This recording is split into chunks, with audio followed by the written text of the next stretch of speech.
முத்தமிழறிஞர் தலைவர் கலைஞருடைய பிறந்த நாளை கொண்டாடுவது நம்முடைய கடமை. இந்த நவீன தமிழகத்தை ஒரு சிற்பியாக இருந்து வடிவமைத்தவர். அவர் வடிவமைத்த காரணத்தினால்தான் தமிழகம் இன்றைக்கு முன்னேறிய மாநிலமாக இருக்கிறது. இது முன்னேறிய மாநிலம் என்று எப்பொழுதும் நாம் சொல்லுவோம், எதிரிகள் சொல்வதில்லை என்று கூட உங்களுக்கு எண்ணம் இருக்கலாம். தேர்தலுக்கு முன்னால் கூட ஒருவர் தமிழகம் மிகவும் பின்தங்கி இருக்கிறது என்று சொல்லிக் கொண்டிருந்தார். ஆனால் 2 நாட்களுக்கு முன்பு டெல்லிக்கு போய் இந்தியாவில் 2வது பொருளாதாரமாக இருக்கிற மாநிலம் தமிழ்நாடு தான் என்று சொல்கிறார். எல்லா விதத்திலும் தமிழகம் முன்னேறி இருக்கிறது என்று சொல்கிறார். சொன்னவர் யார்? மாற்றம் என்று இன்றைக்கு ஏமாற்றத்தை அளித்திருக்கின்ற முதலமைச்சர் விஜய் அவர்கள். எந்த தமிழகம் பின்தங்கி இருக்கிறது என்று சொன்னாரோ அவரே இன்றைக்கு 2 நாட்களுக்கு முன் தன் வாயால் சொல்லக்கூடிய அளவிற்கு இந்த தமிழகத்திற்கு அடிப்படை கட்டமைப்பு வசதிகளை நிர்மாணித்து கொடுத்தவர் தலைவர் கலைஞர் அவர்கள். இந்தியாவில் இன்னும் ஒரு 40% பகுதிகளில் பல்வேறு மாநிலங்களில் மின்சாரம் இல்லாமல் இருக்கிறது. நமக்கு இப்போ கரண்ட்டு போடுச்சுன்னா எவ்வளோ கஷ்டங்கிறத இப்போ தான் 1 மாதமாக பார்த்துக்கிட்டு இருக்கோம். நம்முடைய கழகத் தலைவர் மாண்புமிகு தளபதி அவர்கள் முதல்வராக இருந்த நேரத்தில் இந்த மின்சாரம் என்ற பிரச்சனை இல்லாமல் நம்முடைய தலைவர் அவர்கள் பாதுகாத்து வந்தார்கள். ஆனால் 1 மாதமாக வருகின்ற செய்திகள் டிவியை திறந்தாலும் சமூக ஊடகங்களில் பார்த்தாலும் இரவு நேரங்களில் குழந்தை தூங்கவில்லை, நான் பைக்கில் உட்கார வச்சு அழைச்சிட்டு போகிற அளவுக்கு சொல்லுகின்ற அளவிற்கு இருக்கிறது. ஆனால் இன்னும் பல்வேறு மாநிலங்களில் இந்த போல மின்சார வசதி கிடையாது. மின்சார வசதி கிடையாதுன்னு நீங்கள் எப்படின்னா, ஒரு கிராமமே மின்சாரம் இன்னும் கொடுக்கப்படாமல் இருக்கிற கிராமம்லாம் இருக்குது. கிராமத்தில் இருந்தாலும் வீடுகளுக்கு எல்லா வீடுகளுக்கும் மின்சார வசதி இல்லாமல் இருக்கும்.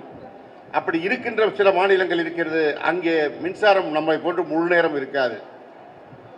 ஒரு நாளைக்கு 4 மணி நேரம் 6 மணி நேரம் அந்த அளவுக்கு தான் இருக்கும்.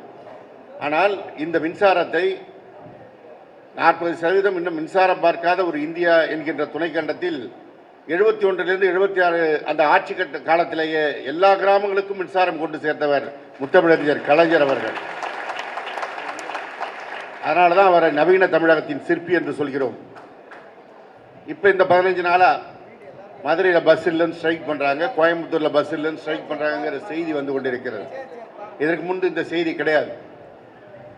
இதற்கு வடிவமைத்தவரும் நம்முடைய தலைவர் கலைஞர் அவர்கள் தான். தனியார்கிட்ட இருந்த பேருந்துகளை 71 முதலமைச்சரானவுடன் அரசுமயமாக்கி ஒரு 20,000 பேருந்துகள் கொண்ட போக்குவரத்து கழகமாக இந்தியாவிலே ஒரு சிறந்த போக்குவரத்து கழகமாக கொண்டு வந்தவரும் தலைவர் கலைஞர் தான்.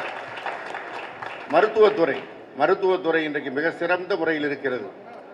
இதை நான் சொல்லல, இன்றைக்கு மருத்துவத்துறை அமைச்சராக விஜயோட அரசாங்கத்தில் இருக்கின்ற டாக்டர் அருண்ராய் சொல்றார், தமிழக இந்தியாவிலேயே சிறந்த மருத்துவத்துறை தமிழகத்தில் இருப்பது தான். ஏன்னா அவங்க 15 நாளில் கொண்டு வந்துட்டாங்க. நம்முடைய தலைவர் கலைஞர் போட்டு வைத்த அடித்தளம் நம்முடைய கழகத் தலைவர் தளபதி அவர்கள் கடந்த 5 ஆண்டு காலத்தில் ஏற்படுத்தி கொடுத்த வசதிகள்.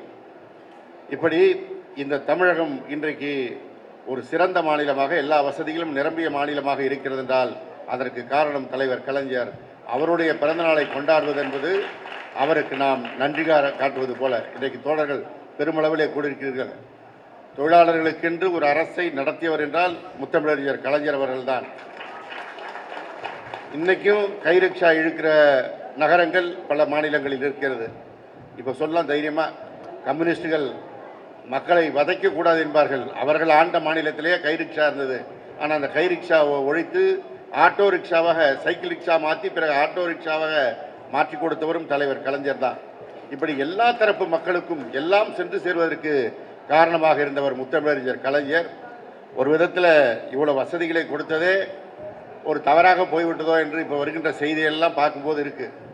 நேற்றைக்கு ஒரு மூதாட்டியை கேட்குறாங்க, உங்களுக்கு குளத்தூர் தொகுதியாக சொன்னீங்க, உங்கள் முதலமைச்சராக ஸ்டாலின் அவர்கள் இருந்தார்களே, என்ன செய்து கொடுத்தாருன்னு அந்த அம்மா சொல்லுது, எல்லாம் செஞ்சார். பூங்கா கொடுத்தாரு, பஸ் ஸ்டாண்டு கட்டி கொடுத்தாரு, ஹாஸ்பிட்டல் கட்டி கொடுத்தாரு, படிக்கிற பிள்ளைங்களுக்கு காலேஜை கட்டி கொடுத்தாரு, எல்லா ரோடும் போட்டார், தண்ணி பிரச்சனை இல்லை, கரண்ட்டு பிரச்சனை இல்லை. இப்போ என்ன நிலைமை? இப்போ தண்ணி வரல, கரண்ட்டு வரல. சரி, அப்புறம் ஏன் நீங்கள் யாருக்கு ஓட்டு போட்டீங்க? நான் விசிலுக்கு போட்டேன். ஏம்மா அப்படி மாற்றி போட்டீங்க? ஒரு மாற்றம் வரட்டும்னு போட்டேன். அந்த மாற்றம் இன்றைக்கு ஏமாற்றமாக வந்திருக்கிறது. எல்லா வசதிகளும் கொடுத்த காரணத்தினாலோ அது கசந்து போனதோன்னு கூட ஒரு சந்தேகம் இன்றைக்கு பலருக்கும் எழுந்திருக்கிறது.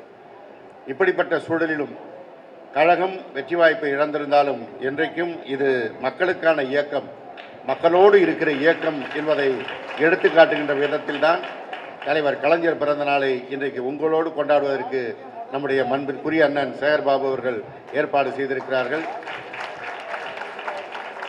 மாற்றம் என்று சிலர் ஏமாந்திருக்கலாம், அவர்களுக்கு மீண்டும் தெளிவுபடுத்தி ஒரே தலைவர் நம்முடைய கழகத் தலைவர் தளபதி அவர்தான் இந்த தமிழ்நாட்டை காக்க முடியும் என்கின்ற செய்தியை கொண்டு சேர்க்கின்ற பணியை தொடர்ந்து நாம் செய்வோம் என்று கூறி தலைவர் கலைஞர் பிறந்த நாளில் அதையே நமக்கான செய்தியாக எடுத்துக்கொள்வோம் என்று கேட்டு நல்ல வாய்ப்பிற்கு நன்றி கூறி விடைபெறுகிறேன். நன்றி, வணக்கம்.